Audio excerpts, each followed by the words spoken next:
En la semana del 19 al 23 de diciembre, los sistemas de armas IA-63 Pampa II e IA-58 Pucará realizaron una actividad de adiestramiento de tiro aire-aire en espacio aéreo reservado al norte-noroeste de la base militar Mar del Plata.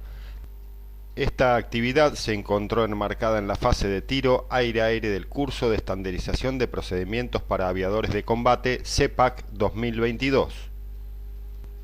El ejercicio tiene como objetivo adiestrar, alistar y desplegar aviones IA-63 Pampa II y efectuar tiro aire-aire mediante vuelos de adiestramiento e instrucción con personal de pilotos y cursantes del CEPAC. En esta oportunidad, uno de los jóvenes pilotos era de la Fuerza Aérea Uruguaya.